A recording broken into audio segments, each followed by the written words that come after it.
So we're already about a month into this new year, and this AAA gaming industry is already delivering some massive surprises. Unfortunately, most years there's a mixture of good and bad, but right now it just feels like a lot of negative news, which is kind of unfortunate, but I mean, that seems to be the trend of this AAA gaming industry in recent years, especially with the explosion of live service disasters. But right now we have a lot of big topics to go over, including updates to the ongoing Blizzard debacle with Warcraft 3 Reforged. We have a response from Blizzard, which is mainly a non-apology, which maybe it's just me, but I'm becoming accustomed to these non-apologies from Blizzard, especially being that we had one just a few months ago with the whole Blitzchung Hong Kong China situation. Regardless, the response has actually led to another response, this time specifically coming from Blizzard President J. Allen Brack, who once again tried to downplay all of the anger and outrage facing the company. But fans are just not having it, with many coming up with creative ways to make their displeasure known. We've seen that with the Metacritic review bombing, and now there's an absolute gem of a parody website called Warcraft 3 Refunded. But additionally, besides that huge ongoing mess of a situation, we're also going to be breaking down Electronic Arts being sued over loot boxes in France, Bethesda once again having another debacle with Fallout 76, so just another day I guess, and the massive announcement that Dan Houser, yes, one of the Houser brothers who founded Rockstar Games over 20 years ago, is leaving the company next month. This is yet another massive blow to this AAA industry, in which creative talents continue to leave this industry at an alarming rate, and what follows for these companies left behind tends to be just absolute disaster. Not necessarily saying the end of Rockstar is near, but we'll go over specifically what makes me very concerned about the future of Rockstar Games, the role of Take-Two Interactive, and how Dan Houser's departure has already seen their parent company Take-Two taking a pretty significant financial hit. But as usual, before we proceed, if you do go on to enjoy this content and want to show your support for gaming coverage like this, please consider hitting that like button, subscribing for more, and turning notifications on so you do not miss out on any new videos. Nonetheless, so Blizzard is having a bit of a hard week. Maybe that sounds like I'm minimizing the ongoing debacle, but those are actually not my words, but those of Blizzard President J. Allen Brack, who spoke with Activision Blizzard investors the other day and briefly touched on the Warcraft 3 Reforged disaster. Here's actually audio of him commenting on their latest disaster when a shareholder asked him about it. Concerning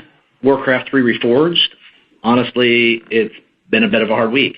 Our community has come to expect really amazing things from us, and we've heard from them that we did not achieve that bar. But we stand behind our games and have consistently shown that not only do we support them, but we continue to build on them even after launch, and we're committed to doing that here as well. So let me first emphasize that Blizzard's recent responses to outrage has been simply put pathetic. Like J. Allen Brack saying it's been a bit of a hard week is right up there with him saying at BlizzCon 2019 that the Blitzchung Hong Kong mess was a quote-unquote tough Hearthstone esports moment. Give me a break. He really has done a phenomenal job understating, undermining the frustration that so many feel with modern-day Blizzard entertainment. Even in that audio clip that I just played, the fact that he identifies the problem as fans not being happy with what was delivered really doesn't do justice the actual issues, real issues facing Warcraft 3 Reforged, which is things like the sheer amount of bugs and other technical issues, the enhanced cutscenes and improved interface that were promised and advertised before release but not delivered, a removal of features from the classic version of Warcraft 3 following the release of Reforged, certain fan favorite features not returning in Reforged, the horrendous refund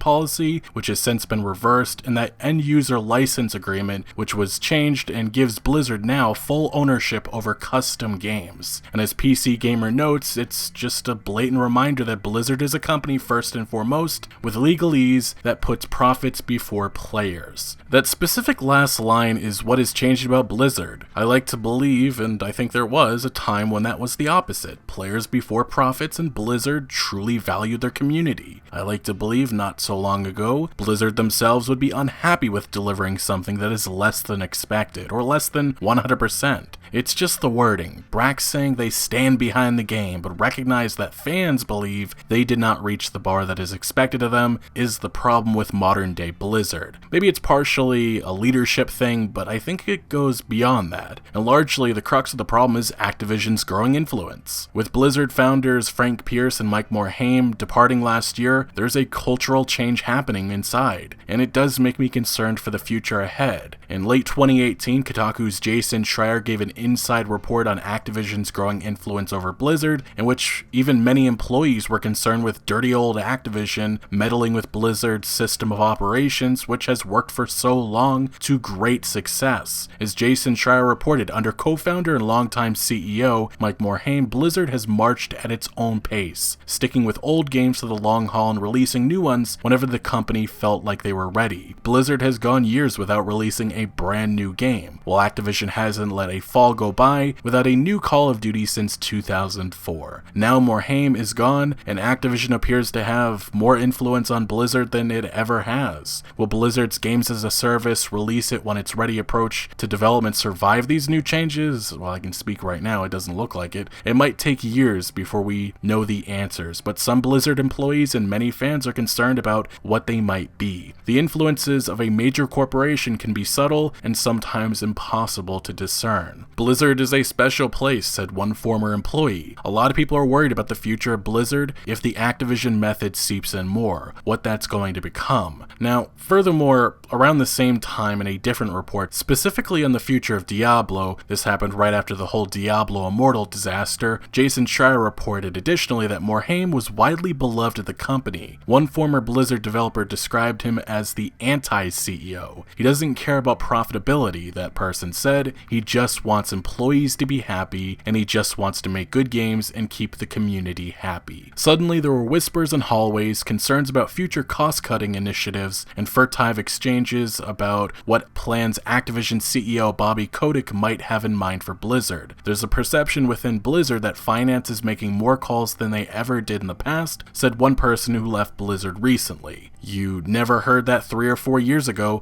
Cultural shifts are not always blatant. Over a year later, I think we're starting to see that Activision influence destroy what made Blizzard so beloved. But let's move to Blizzard's official response, which essentially is the good old live service excuse so many companies are using these days. First off, we want to say we're sorry to those of you who didn't have the experience that you wanted, and we'd like to share our plans for what's coming next. The team is excited that Warcraft 3 Reforged is finally upon us, and we're fully committed to supporting the game for a long time to come. The next few patches and updates we'll discuss below are just part of our ongoing plans. This game is an integral part of the Blizzard DNA, with a team that loves Warcraft 3, and we're looking forward to pouring our hearts into Reforged and the Warcraft 3 community for the long term. Now hopefully this response sounds familiar because it's the same load of crap that Bethesda, BioWare, and other companies have used of this AAA industry to try and excuse not delivering on release day when people are, coughing up cash. It's basically have faith that one day eventually this experience will improve to your liking. It's just disgusting. This live service trend in which so many publishers rush to the finish line and think that they can push out mediocre, unfinished live service, usually over monetized dumpster fires. But it's just even more unacceptable with a damn remaster. Also, I will note that Blizzard DNA part, I feel like I've heard that before from Bethesda when they were saying that they fully support single player. That was before all of the live service chaos that has ensued over the last couple of years, but that DNA part, it drives me nuts. But I'm not really going to give too much more attention to this specific response, but Blizzard did say that those angry over missing features and the sheer amount of technical issues, it will be fixed with an upcoming patch because that's just what this industry has become. Now, I did find this one line hilarious in which Blizzard says, "There are some individual concerns that we've seen that we're not currently planning to address, and we wanted to give the community a heads up," which honestly, I'm a bit confused on what concerns they're referring to, but I do find it kind of funny that they just admit that they don't want to be honest and respond to said concerns. Lastly though, Blizzard did explain the reasoning for why the cutscenes did not make it into the final build, and the excuse they try using is that they wanted to preserve the true spirit of Warcraft 3 and allow players to relive these unforgettable moments as they were, which again, being more transparent and advertised advertisements and communication would have gone a long way, especially considering these outdated cutscene advertisements or trailers were viewed by millions of people and created a false sense of what was coming. This AAA industry certainly does love to mislead with blatantly false advertising. Now, in some positive news regarding this debacle, there was reports of refunds being denied, which led to many saying that they would sue and create a class action. It was also pointed out how some denial of refunds were straight up illegal in countries like Australia, but thankfully Blizzard has had a change of heart.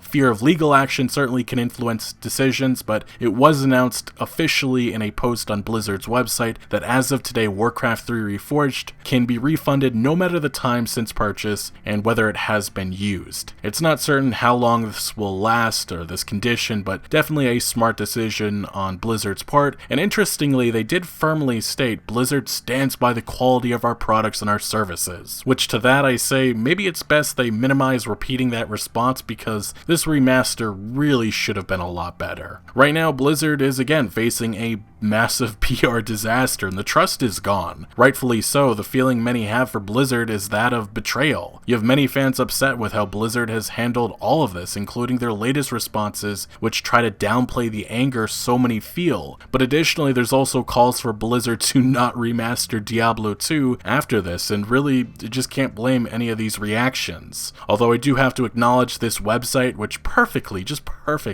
mocks Blizzard's incompetence, highlighting all of the ways that the company has done fans dirty with the use of misleading advertising, greedy EULA changes, anti-consumer practices, the reversal on new advertised cinematics and cut features. For now, this mess rages on until the inevitable next one, but we right now move on to one of the most shocking gaming announcements in years, and that is Rockstar creative and founder Dan Houser leaving the company in 1 month. Founding the company over 20 years ago with his brother Sam, Dan Houser is leaving, and the immediate question is why? It really is difficult to say for certain, but in earlier reports we have learned that he has been away from the company since spring of 2019, taking an extended break, and it looks like he may just be calling it a career. It cannot be stressed enough how hands-on Dan Houser has been. This is something that Kotaku's Jason Schreier even noted. But a lot of these fan-favorite franchises, from Red Dead to Bully to Grand Theft Auto, were created and written by Dan Houser. This is a departure that will hurt and calls into question what future games like Grand Theft Auto 6 and whatever else is coming may look like, especially if Take-Two Interactive starts having more of a role in overseeing development. That's my big fear right now. I just talked about what happened to Blizzard when their founders departed. We could also mention the BioWare doctors who left the company they founded in late 2012, and look at what has been achieved since they left at BioWare. There's also the OG Infinity Ward founders, Jason West and Vince Zampella, who were fired by Activision in 2010. That resulted in many employees departing, and really Infinity Ward has never been the same since they were terminated a decade ago, although they have gone on to amazing things with Respawn Entertainment. It's just deeply concerning because of the way Take-Two views Rockstar games right now. They've publicly said that they wanted shorter single-player experiences with more time and attention spent on the live service side. That is concerning, and I mean, we don't have confirmation of why Dan Houser is leaving right now. Before the release of Red Dead Redemption 2, he was already talking about his early thoughts on a potential Red Dead Redemption 3 and the inevitable Grand Theft Auto 6. Now, a few years ago, another key Rockstar executive, Leslie Benzies, was actually forced out by Take-Two and the Houser brothers. That resulted in an ugly lawsuit and all kinds of allegations. Now, I do believe the situation with Dan Houser is just most likely him probably wanting to call it a career. That long break probably influenced his decision, and after making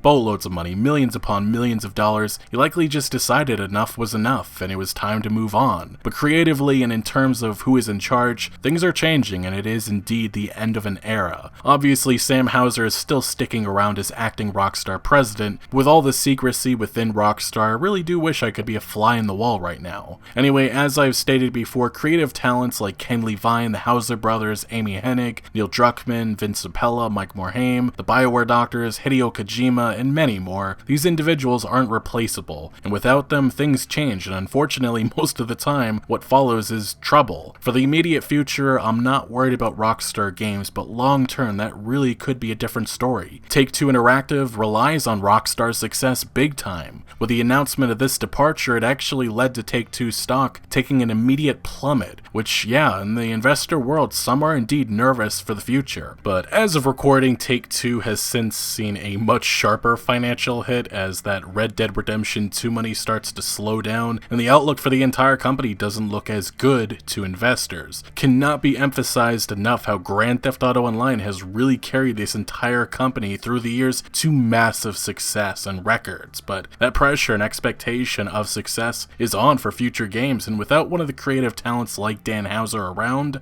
that will hurt. Next though, we have once again Bethesda's Fallout 76, which unfortunately is dealing with yet another devastating hack. In my most recent video, we actually went over different exploits like a new duplication glitch, and that has since reportedly been resolved. For now, until, it returns, because that's just how this live service disaster works. But the big Fallout 76 outlaw Erect Band, the guy terrorizing this game, dropped a multi-tool hack which allows individuals to a variety of exploits that could/will destroy this live service yet again. On the forum website Unknown Cheats, we actually have a list of all the exploits, which includes a player NPC, container, junk recipes, items ESP, a junk looter, weapon editor, no clip, editable, jump height, action points, strength. You can equip broken items, infinite stash capacity, and more. YouTuber Juice had actually had video of this multi-hack tool in action, which it just feels repetitive even saying this, but once again, this is a hack that could destroy Fallout 76, whether that be the game's economy or fair play in modes like Nuclear Winter. But in all honesty, this is just another day in Bethesda land. Sadly, this is the norm, and for now, there's been no fix to stop this hack, except some reports of minor bans. Bethesda is currently gearing up for the big Wastelanders DLC that introduces human NPCs, something that should have been there at launch, but this will likely serve as a relaunch of sorts. At least that's how they're going to market it, with human NPCs, and with shenanigans like this, it still is unfolding. It really just makes me believe that people will likely ignore or just not care to invest time or money in this crap show. Fallout 76's identity and what people think of it is solidified. And for what it's worth, the new Wastelanders trailer has been met to being dislike bombed. As I've said before, this is make or break for this dumpster fire of a live service. But finally we move on to our last remaining news topics of the day, and that is Electronic Arts doing some shady nonsense with old game prices, and they're actually being sued in France over FIFA Ultimate Team. First though, many are reporting that via Steam, Electronic Arts suddenly has jacked up the prices for numerous old games, as you can see via this Reddit post. These aren't just a few dollars. In some territories, certain games or collections, Mass Effect, Dragon Age Crisis, they've been more than doubled. Now why this is happening is unclear. The only reasons I can think of is to encourage users to buy these games through EA's Origin Store, or maybe this is just price manipulation and an upcoming sale is coming, which, that's just, no matter what, this looks extremely scummy, and once again, this is EA being very anti-consumer. But continuing forward, let's discuss EA's little legal mess. In this report coming from Kotaku, EA's long-running conflict with European governments over its loot box mechanics looks set to continue, with two separate lawsuits filed in France accusing the company's flagship FIFA series of containing a game mode that's essentially unregulated gambling, which I mean it is. This gaming industry can try to ignore the scientific studies and research, but it effectively says that loot boxes, which are glorified slot machines, are gambling mechanics, which is what we've all known forever. But two lawyers from Paris are filing on behalf of players who claim that the only way to win at the game's Ultimate Team mode is to spend real money on packs of players that are generated randomly. One of the lawyers, Victor Zagure, I can't say that, he cites Belgium's outlawing of loot box gambling as an example. In this game, everyone wants to have a dream team to go as far as possible. My client spent €600 in 5 months without ever getting a big player. The developers of this game have created an illusionary and particularly addictive system. The more you pay, the more you have the possibility of getting big players. We believe that a gambling game has been integrated into this video game because buying packs is nothing more than a bet. It is the logic of a casino that has entered their home. Today, an 11 or 12-year-old teenager can, without any restriction, play FIFA Ultimate Team and commit money because there is no parental control system in this mode. Belgium and the Netherlands have already taken up this issue. It's worth mentioning that 600 euros on loot boxes is actually nothing in my opinion. That's probably the average amount that this exploitative feature gets out of hardcore fans regularly. Over the years, we've gone over so many stories of people spending thousands of dollars, sometimes bankrupting families who were unaware of the charges and or didn't know how to stop.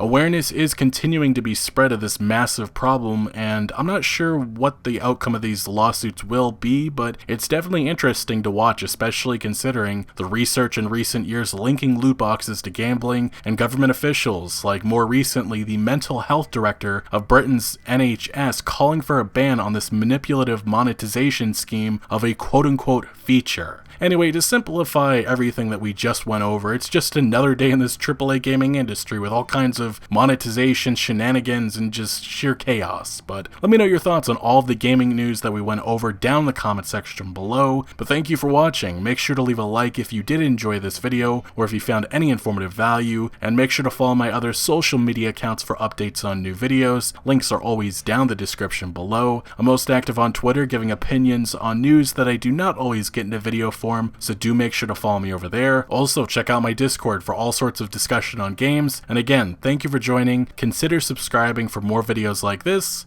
and I'll see you later.